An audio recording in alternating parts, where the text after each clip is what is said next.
Encounter কৰা যুৱক তিতাবৰৰ দীপাংকৰ গগৈৰ মৃত্যুৰ ৰহস্য ফাদিল।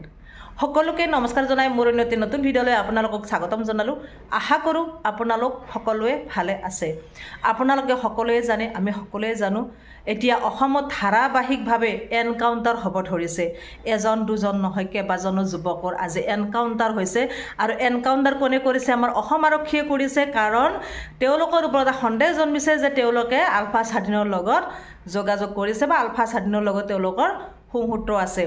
আৰু সেইটো কাৰণে তেওঁলোকক সন্দেহৰ চকুৰে চাই সন্দেহ কৰিয়ে তেওঁলোকক এনকাউণ্টাৰ কৰিছে। আমি জানো যে চাওক, সেই তিনিচুকীয়াৰ তিনিজন যুৱক তেওঁলোক পিকনিকলৈ গৈছিল। আৰু পিকনিকলৈ যোৱাৰ পিছত যেতিয়া যোগাযোগ নাইকিয়া হ'ল ঘৰৰ মানুহৰ লগত, তেওঁলোকে সুৰামত্ত হৈ আছিল।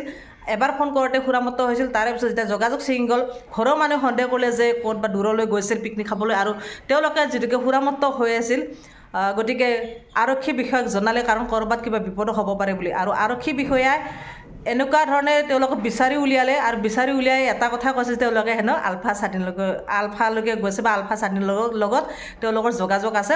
আৰু সেই সন্দেহত তেওঁলোকক ধৰিছে।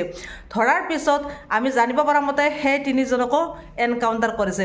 চাওক, এতিয়া মই কিছুমান টকশ্বত মুখপাত্ৰসকলৰ মুখেৰে শুনিছোঁ, যদি গ্ৰেপ্তাৰ কৰা হয়, সন্দেহৰ চকুৰে চাই কাৰোবাক যদি ধৰিছে, যদি সেই তিনিজন যুৱকক ধৰিছে, তেনেহ'লে তিনিজন যুৱকৰ চকুত কাপোৰ বান্ধিছে, নাইবা হাতত হেণ্ডকাপ লগাইছে। যদি হাতত হেণ্ডকাপ বা চকুত কাপোৰ বান্ধিব পাৰে, তেনেহ'লে সেই তিনিজন যুৱকে কেনেকৈ পলাব পাৰে কওক? পলাব খোজোতে বা পলাওঁতে দৌৰোতে তেওঁলোকক এনকাউণ্টাৰ কৰা বুলি কৈছে। তেওঁলোকক ৰখাব চাইছে, ৰখা বুলি কৈছে, তেওঁলোকে ৰখা নাই। আৰু পলাব খোজাওঁতে এনকাউণ্টাৰ কৰিলে। আমাৰ অসম আৰক্ষী ইমানেই দুৰ্বল হ'লনে, ইমানে কমজুৰি হৈ গ'লনে যে অসম আৰক্ষীৰ হাতৰ পৰা অসমীয়া যুৱক ধৰা পৰাৰ পিছতো চকুত কাপোৰ বান্ধা বা হাতত হেণ্ডকাপ লগোৱাৰ পিছতো পলাব পাৰে, যাৰ কাৰণে এনকাউণ্টাৰ কৰিব লগা হ'ল। এইটো কিমান দূৰ সঁচা বা কিমান দূৰ ভাল কাম কৰিছে আপোনালোকে চিন্তা কৰক। এতিয়া চাওক, দেখিছোঁ যোৱাকালি শদিয়াৰ সেই সকলো মহিলা শদিয়াৰ আৰক্ষী থানাত উপস্থিত হৈছে। আৰু সেই আৰক্ষীৰ এছপিয়ে কৈছে যে আমাৰ হাতত এনকাউণ্টাৰ হৈছে আপোনালোকৰ যুৱক, আপোনালোকৰ ল'ৰা, গতিকে ভালেই হৈছে, বাচিছে। যদি আলফা স্বাধীনলৈকে গ'লে হয়, আপোনালোকে চাওকচোন, আপোনালোকৰ ল'ৰা ভালে ঘূৰাই পালে হয়নে? কেতিয়াও নাপালে হয়। গতিকে আমাৰ হাতত পৰিছে, এনকাউণ্টাৰহে কৰিছোঁ, একো হোৱা নাই। গতিকে এইটো টেনশ্যন ল'ব নালাগে। তেওঁ এছপিয়ে কালি এনেকৈ মহিলাসকলক বুজনি দিছে। চাওকচোন বাৰু, এনেকুৱা ধৰণৰ কথা নেকি? তেওঁলোকে আলফা স্বাধীনলৈকে যোৱা নাই বুলি ঘৰৰ মানুহে যে দৃঢ় বিশ্বাসেৰে ক'ব পাৰে, তেনেহ'লে আৰক্ষী কি বিশ্বাসত ভাবি ল'লে বা কি সন্দেহত ভাবি ল'লে যে তেওঁলোকে আলফা স্বাধীনলৈ গৈছে? নাপায় তেনেকৈ। কাৰণ ঘৰৰ মানুহ, মই যদি এগৰাকী মাতৃ হয়, মোৰ সন্তান ক'ত যায়, কি কৰে, মই সম্পূৰ্ণ কথা মই গম পাম। আৰু এনেও এটা কথা কওঁ, সন্তানৰ বিপদ আপদ বেমাৰ আজাৰ প্ৰতিটো মুহূৰ্তত বা সন্তানে ক'ত যায়, কি খায়, প্ৰতিটো খবৰ অন্ততঃ মাকে পায়। গতিকে মাকগৰাকীয়ে নাজানিব নেকি সেই ল'ৰাটো ক'ত পিকনিক খাব গৈছে, নে ক'ৰবাত আলফা স্বাধীনৰ নে ক'ৰবাত মিটিং নে আলফা স্বাধীনৰ লগৰ ওচৰলৈ গৈছে? গতিকে মাকগৰাকীয়ে সমস্ত কথা জানে। গতিকে চাওক, সেই তিনিজন ল'ৰা পিকনিকলৈ যোৱাৰ পিছত তেওঁলোকে আলফা স্বাধীনলৈ যোৱা বুলি সন্দেহ কৰি পিনে তেওঁলোকে এনকাউণ্টাৰ কৰিলে। আমি দেখিলোঁ বাইহাটা চাৰিআলি ল'ৰাটো সেই ঘৰত এখন ফ্লেগ পোৱা বুলি ক'লে।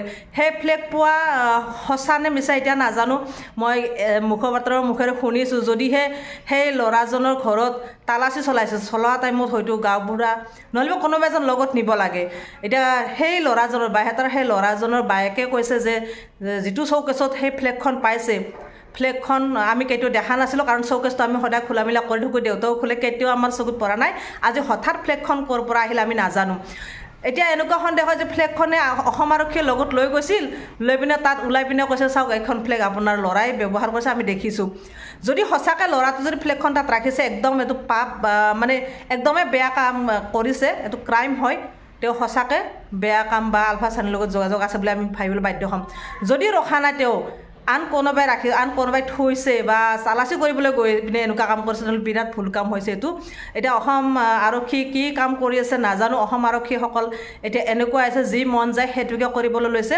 ইপিনে আমাৰ মুখ্যমন্ত্ৰী মহোদয়ে কয় যে অসম আৰক্ষী নম্ৰ হ'ব লাগে, ভদ্ৰ হ'ব লাগে, কিন্তু নম্ৰ ভদ্ৰ হৈছেনে? চাওক, গোলাঘাটৰ এছপিয়ে দেখিলোঁ বন বিষয়াক কেনেকুৱা শাস্তি দিলে সিদিনাখন। কাজিৰঙাত উঠাই আনি আৰক্ষীৰ হাতেৰে উঠাই আনি 3 ঘণ্টা তেওঁ জেৰা চলাইছিল, 3 ঘণ্টা থানাত বহাই ৰাখিছিল। সেই ঘগ্ৰাবাৰৰ অচিৰ কথাটোৱে কওঁ, তেওঁলোকে থানাত এগৰাকী যুৱতী গতি ৰাখিছিল।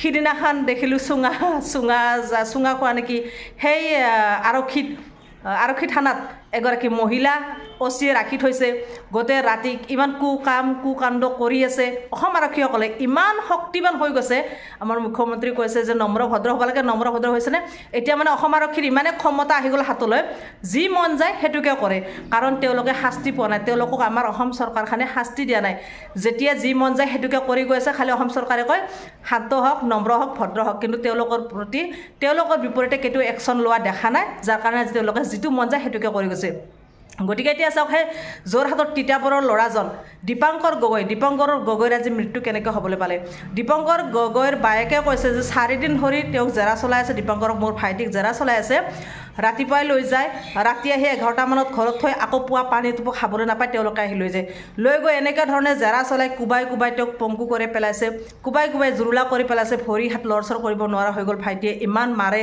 ইমান জেৰা চলাইছে ইমান শাস্তি দিছে আৰু তেওঁ বোলে বাৰে কয় মোৰ ভাইটিয়ে কয় যে তই অসমীয়াত কথা ক'ব নোৱাৰ তই হিন্দীত ক মই অসমীয়া বুজি নাপাওঁ তাৰে এছপিয়ে কয় তেনেকৈ নে অচিয়ে কয় এনেকৈ আৰু গতিকে ই কয় বোলে ভাইটিয়ে কয় বোলে মই অসমীয়া ক'ব পাৰোঁ মই হিন্দী ক'ব নাজানো ছাৰ মই হিন্দীত নাজানো মই অসমীয়াত ক'ম নহয় তই হিন্দী জানো হিন্দী ক আৰু যদি হিন্দী নকয় সেইটো লৈয়ে মাৰধৰ কৰে আৰু কয় যোৰহাটৰ তই মিলিটাৰী ষ্টেচনত তই বোমা বিস্ফোৰণ কৰিছিলে তই আছিলি নে লিংকটোত সি যদি কয় নাই তেতিয়াও মাৰে আৰু কয় তই সঁচা কথা ক সঁচা কথা যদি নকওঁ তেনেহ'লে তোক আমি মাৰি পেলাম তোক গুলিয়াম তোক এনকাউণ্টাৰ কৰিম গতিকে তই সঁচা কথা ক তেতিয়া তই বাচি যাবি সি বাৰে এটা কথা কৈছে সঁচা কথাই কৈছোঁ ছাৰ মই তাতে কোনো লিংক নাই মোৰ তাতে কোনো যোগাযোগ নাই মই একোৱেই কৰা নাই ছাৰ তেনেকৈ বাৰে কোৱাৰ পিছতো তেওঁক বহুত ধৰণে শাস্তি দিছিল জেৰা কালত তেওঁক বহুত শাস্তি বহন কৰিছিল যাৰ কাৰণে সেই ল'ৰাটো আজি চিপ ল'বলৈ বাধ্য হৈছে তেওঁ ভাবিছে চাগে এনেকৈ শাস্তি খাই কিমান দিন থাকিম বাৰে মোক শাস্তি দি থাকিব আৰু এদিন চাগে শাস্তি খাই মই মৰিব লাগিব তেওঁলোকৰ হাতত গতিকে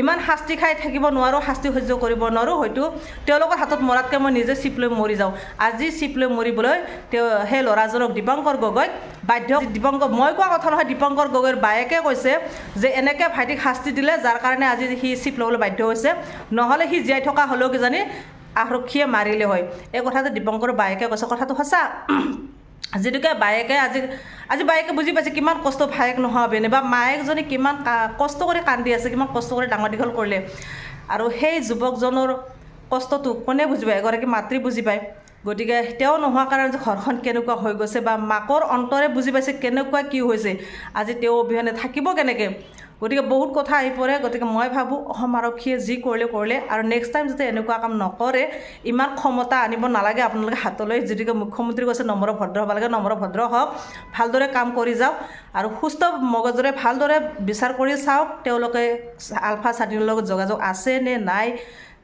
ৰিলেশ্যন আছেনে নাই সম্পূৰ্ণকৈ চাই চিতি স্পষ্ট যেতিয়া হ'ব তেতিয়া কিবা এটা কৰা বেলেগ কথা উচিত শাস্তি দিয়ক উচিত ব্যৱস্থা কৰক আমি একো নকওঁ কিন্তু আজি মনত দুখ লাগিছে মই এগৰাকী মাতৃ মোৰ যদিও ল'ৰা নাই মনত দুখ লাগে কাৰণ সেই ল'ৰাজন যদি মোৰ বুলি ভাবোঁ দীপাংকৰ গগৈ যদি মোৰ ল'ৰা বুলি ভাবোঁ তেনেহ'লে মানে মনত বহুত অশান্তি লাগে বহুত দুখ লাগে গতিকে আমি প্ৰতিগৰাকী মাতৃ ভাবোঁ যে আজি যিকেইজন যুৱকক এনকাউণ্টাৰ কৰিলে যিজন দীপাংকৰ গগৈৰ আজি মৃত্যু হ'ল তেওঁলোক যদি আমাৰ সন্তান হ'লহেঁতেন আমিও কিমান কষ্ট পালোঁ চাওকচোন গতিকে আপোনালোকেও এবাৰ সেই মাতৃগৰাকীৰ জাগাত থাকি চাওক কিমান কষ্ট পায় মনত আজি যে এনকাউণ্টাৰ কৰিলে ইমানকেইজন যুৱকক তেওঁলোকে জীৱনৰ কাৰণে পংগু হৈ ৰ'ল তেওঁলোকে একতা উঠি অহা উজ্জ্বল তৰা বুলি ভাবোঁ উজ্জ্বল তৰা হ'ব গৈ আছিল কিন্তু উজ্জ্বল হ'বই নাপালে আপোনালোকে মৰহি পেলালে মাৰি পেলালে গতিকে এনেকুৱা হ'ব নালাগে আৰু এনকাউণ্টাৰ প্লিজ নকৰিব কাকো কোনো যুৱকক নকৰিব উচিত শাস্তি দিয়ক যদিহে তেওঁলোকে তেনেকুৱা কাম কৰিবলৈ গৈছে গতিকে এইখিনিয়ে বিচাৰোঁ এইখিনি কৈ আজি মই মোৰ ভিডিঅ'টো সামৰিছোঁ আজিলৈ বাই বাই